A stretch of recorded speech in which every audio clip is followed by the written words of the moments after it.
Hi guys, welcome back my YouTube channel. तो ये video सिर्फ उन लोगों के लिए डेडिकेटेड है जो इस साल दयालबाग यूनिवर्सिटी से डिप्लोमा ग्रुप ए से स्टडी करने वाले हैं। चाहे वो फिर कोई भी ब्रांच क्यों ना हो, चाहे मैकेनिकल क्यों ना हो, इलेक्ट्रिकल क्यों ना हो, सिविल क्यों ना हो, सबके लिए ये ब्रांच है। और इस वीडियो में हम डिस्कस करने वाले हैं कि भाई कि डिप्लोमा ग्रुप ए वालों का यहाँ पे प्लेसमेंट कैसा होता है, और यहाँ पे हमको किन किन बातों का ध्यान रखना पड़ता है प्लेसमेंट के लिए, और कौन सी जो ब्रांच हैं जिनमें इजी तरीके से प्लेसमेंट हो जाता है, और कौन सी ऐसी ब्रांच है जिनमें थोड़ी प्रॉब्लम होती है। तो इन सभी बातों पर हम डिस्कस करेंगे जो डिप्लोमा ग्रुप ए वाले हैं।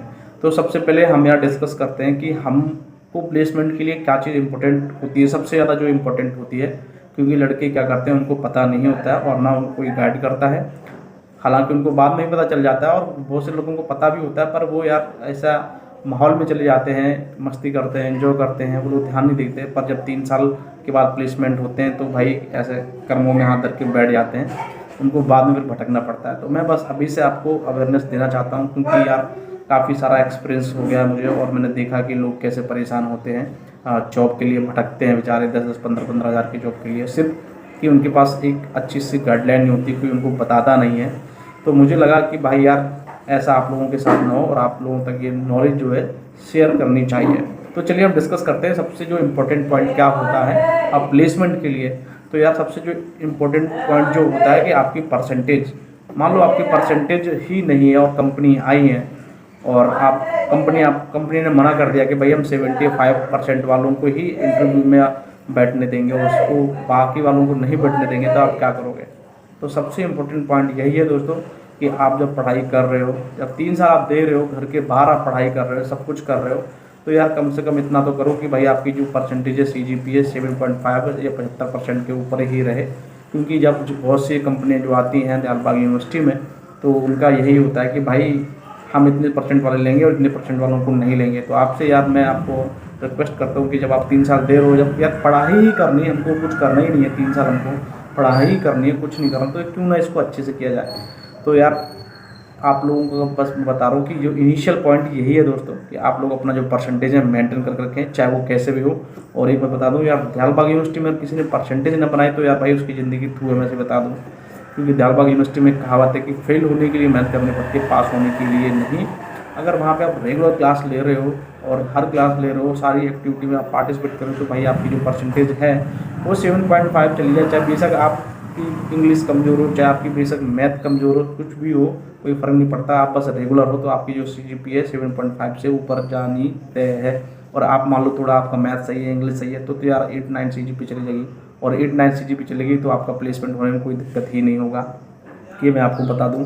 क्योंकि और कंपनी की बात करूँ तो यार कंपनी दयालबाग में बहुत आती है, जैसे कि होंडा कंपनी आती है, मारुति कंपनी भी आती है, वोल्वो आइसर कंपनी आती हैं, ठीक है, टाटा वगैरह भी कंपनी आती हैं। और उसके अलावा और भी जो कंपनियां हैं, जो मैं केवल यहाँ पे डिप्लोमा ग्रुप वालों की बात कर रहा हूँ, आती तो ये बीटेक वालों के लिए, पर मैं उनके लिए अलग से डेडिकेटेड वीडियो बनाऊंगा, पर ये केवल डिप्लोमा ग्रुप ए वाले हैं। तो भाई और उसके बाद हीरो साइकिल जो कंपनी है, बहुत सी कंपनी आती है, कंपनी तो बहुत आती है। आपका प्लेस बस डिपेंड करता है कि आप प्लेसमेंट ले पाओगे कि नहीं, आपके पास पोटेंशियल है कि नहीं। अब मान लो आपकी परसेंटेज 60 ही बनी है भाई, तो आप इंटरव्यू में नहीं बैठ पाओगे, तो मतलब क्या है। तो इसलिए बता रहा हूँ कि आपको भाई अभी से ऐसे प्रिपरेशन करके चलनी है कि आपकी जो परसेंटेज है वो 7.5 के ऊपर रहे, ताकि आप कोई भी इंटरव्यू हो आप वहाँ पे बैठ सकते हो। कंपनियाँ तो बहुत कंपनी आती हैं। और मान लो आपकी 60% बनी, तो फिर आप इंजीनियर बन के नहीं जाओगे, आप जिस कंपनी जाओगे वो लीवर बन के जाओगे भाई। फिर तो इनको लीवर ही बन के लिए जाता है कि भाई चलो आप लीवर आ जाओ, काम में लग जाओ। तो ये सीन है। मेरे साथ ऐसे बहुत से दोस्त हैं यार, उनकी परसेंटेज, मेरा खुद बहुत खासा खास दोस्त था यार, एक नहीं काफ़ी सारे दोस्त हैं। तो उनका यार, और हमारा जो प्लेसमेंट हुआ था 2021 में हुआ था, कोरोना टाइम चल रहा था। उस टाइम भी कंपनी आई है, मान लीजिए 2021 में कोरोना चले थे, लोग बाग मर रहे थे, उस टाइम भी कंपनियां आई हैं दयालबाग के अंदर। तो आप यहाँ पे प्लेसमेंट का लेवल समझ सकते हो। तो ऐसे बहुत से मेरे दोस्त आते हैं जिनकी परसेंटेज 60 थी और 55 थी, ठीक है। तो वो लोग बेचारे जो इंटरव्यू में हैं बैठ ही नहीं पाए, पर उनके पास पोटेंशियल था भाई, वो बातचीत करने का स्किल थी, पर भाई परसेंटेज की वजह से वो बैठ नहीं पाए, तो इनका इंटरव्यू नहीं निकला। अब हम यार बात करते हैं कि मान लो जो कंपनियां आती हैं तो उनका भाई कितने से कितने तक के में वो भाई प्लेसमेंट लेती हैं। तो यार कंपनी डिपेंड करती है यार। मान लो वो अच्छा लड़का ले रहा है, मान लो 8 CGP वाले ले रहा है, एग्ज़ाम ले रहा है, रिटर्न टेस्ट निकाल रहा है, फिर इंटरव्यू ले रहा है, तो उनका यार पैकेज ऊपर चला जाता है, 6 लाख 7 लाख 8 लाख तक का भी पैकेज चला जाता है। और कोई मान लो नॉर्मल इंटरव्यू भी ले रहा है तो 4 लाख में 3 लाख में निपटा दिया जाता है। ठीक है, यानी कि आपका जो प्लेसमेंट है वो होना तय है, बस आपके पास पोटेंशियल होना चाहिए। कंपनी बहुत सारी आने वाली है यहाँ पे। तो सबसे इम्पोर्टेंट पॉइंट ये है कि भाई आपको जो परसेंटेज है वो मेंटेन करके रखना है। इसके अलावा यार हम बात जैसे करते हैं कि कुछ लोगों ने बोला कि ब्रांच कौन सी अच्छी है यहाँ की, तो मैं बोलूँगा कुछ जो ब्रांच है जो मैं बताऊँगा। अगर ये ब्रांच आप कोई कर रहे हैं, मैं यार यहाँ पे कोई ऐसे मैं दालबाग यूनिवर्सिटी से पढ़ा हूँ तो कोई बुराई करने वाला नहीं हूँ। मैं जो बात सच है वो सच के आधार पे बात करूँगा, क्योंकि मैंने देखा है और जब मैं पढ़ाई कर रहा तो मुझे भी ये सच्चाई नहीं पता थी। तो जो मैं बताऊँ कि ब्रांच कौन टॉप ब्रांच है जिससे हमको कोई दिक्कत नहीं होने वाली है। और दिक्कत तो दोस्तों बताओ सबको ही हो जानी है, अगर मान लो परसेंटेज मेंटेन है, लेकिन आपकी परसेंटेज मेंटेन तो दिक्कत इन ब्रांचों में नहीं होने वाली है ज़्यादा। जैसे कि मान लो फर्स्ट में बोलूँगा जैसे मैकेनिकल ब्रांच हो गई आपकी। अब मान लो आपके पास मैकेनिकल ब्रांच है और आपने 7.5 के ऊपर परसेंटेज मेंटेन करके रखी है, तो आपका क्या है, कॉलेज में प्लेसमेंट अगर होता है और आपके पास पोटेंशियल इंटरव्यू निकालने का सब कुछ करने का, तो भाई कोई दिक्कत ही होने वाली है नहीं है। यानी कि जो मैकेनिकल वाला बंदा है हर इंटरव्यू में बैठ जाना है, इसको ये मान चलो, क्योंकि वो कोई भी कंपनी होती है तो बोलते हैं भाई मैकेनिकल हमको बंदा चाहिए। फिर दूसरे जो ब्रांच होती है या ऑटोमोबाइल, मैंने भी ऑटोमोबाइल से किया है जो कि पार्ट ऑफ ब्रांच सब ऑफ ब्रांच मैकेनिकल की है। तो यार ऑटोमोबाइल वाले भी ऐसे होते हैं कि मान लो कंपनी में तो कंपनी आई, सॉरी मानी तो कॉलेज में तो कंपनी आई रही है, हम यहाँ पे भी बैठ सकते हैं। इसके अलावा जैसे कि मान लो बाहर भी कंपनियाँ आप जा रहे हो इंटरव्यू देने, तो वहाँ पे आप बैठ सकते हो इंटरव्यू में, कोई दिक्कत नहीं है। मैकेनिकल वाले भी जा सकते हैं और ऑटोमोबाइल वाले भी जा सकते हैं। फिर उसके बाद यार जो ब्रांच है जैसे कि इलेक्ट्रिकल ब्रांच है, इलेक्ट्रिकल ब्रांच इसका भी यही सीन है कि इलेक्ट्रिकल की अलग से वैकेंसी निकलती है, तो उसमें बोलते हैं कि भाई हमको इलेक्ट्रिकल वाला बंदा ही चाहिए और हमको कोई बंदा नहीं चाहिए।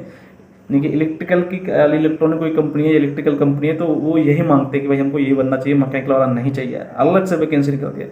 पर मैकेनिकल वाला भैया वो हर जगह घुस जाता है, ऑटोमोबाइल वाला भी घुस जाता है हर जगह।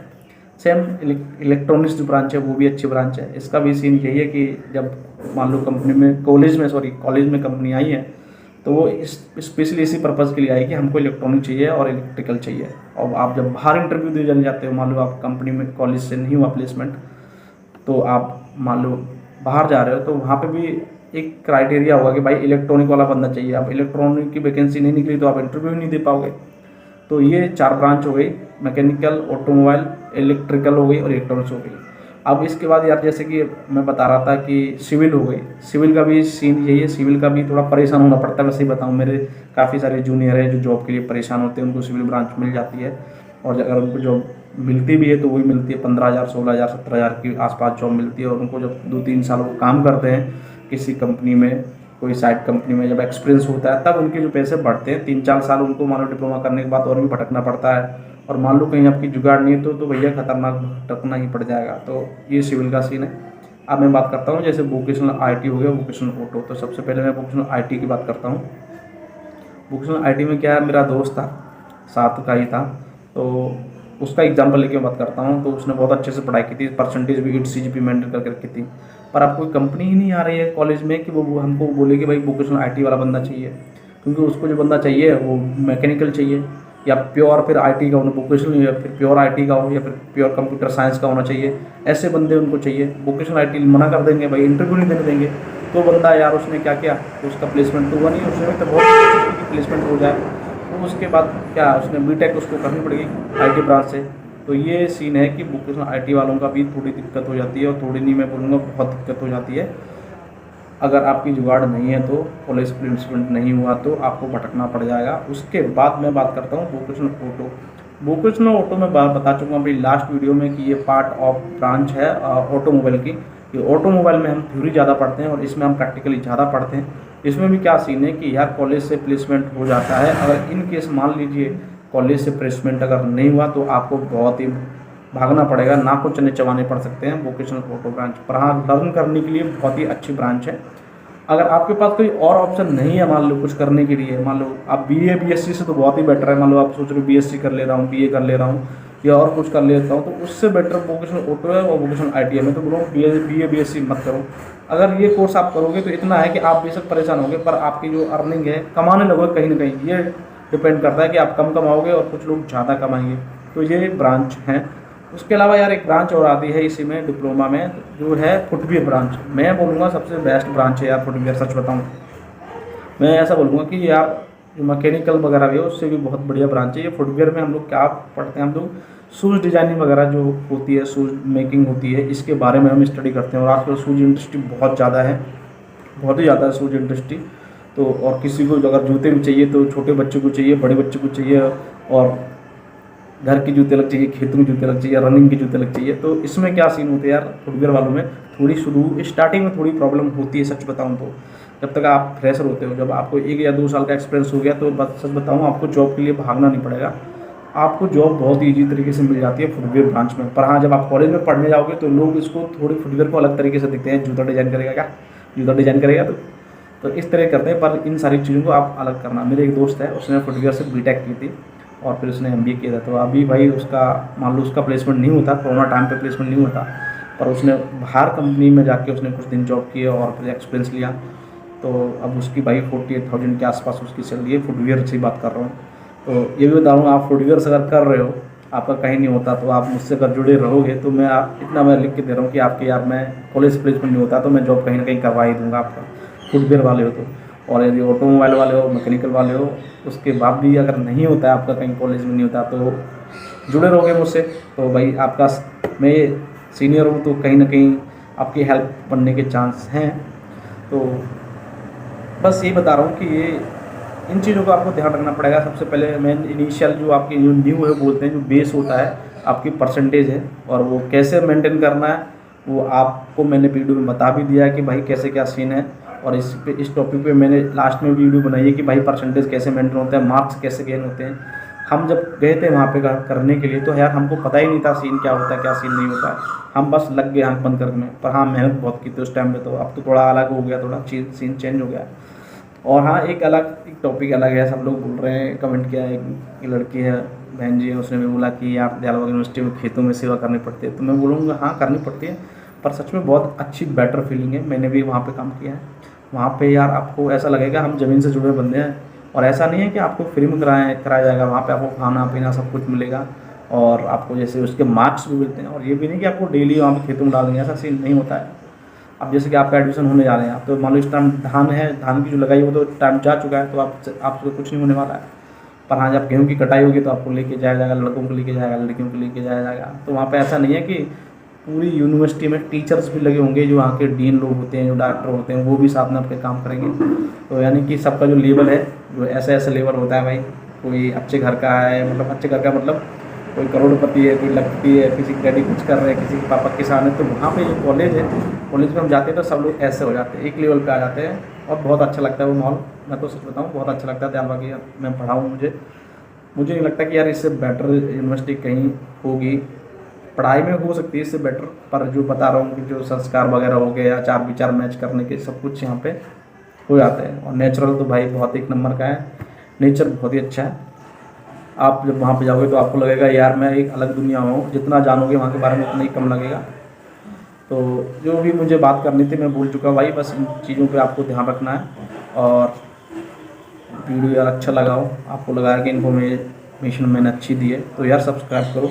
और आप लोगों को थैंक यू बोलूँगा कि भाई मेरे भी सब्सक्राइबर 580 तक पहुँच गए हैं। मेहनत मैं भी कर रहा हूँ, आपसे ज़्यादा मेहनत कर रहा हूँ, तो आप लोग प्लीज़ सपोर्ट करो। और आप लोगों की क्लास स्टार्ट होते होते प्लीज़ 1000 सब करवा दो। बस आपसे इतना ही बोल रहा हूँ और कुछ नहीं बोल रहा हूँ। और भी कोई आपको लगता है कि मैं किसी टॉपिक पे वीडियो बनाऊँ जो कि इम्पोर्टेंट है, तो आप लोग मुझे कमेंट करें और बताएं कि भाई ये टॉपिक पे वीडियो बनाओ, मैं बनाने की कोशिश करूँगा। तो चलिए मिलते हैं नेक्स्ट वीडियो में, तब तक के लिए जय हिंद, जय भारत, बाय बाय।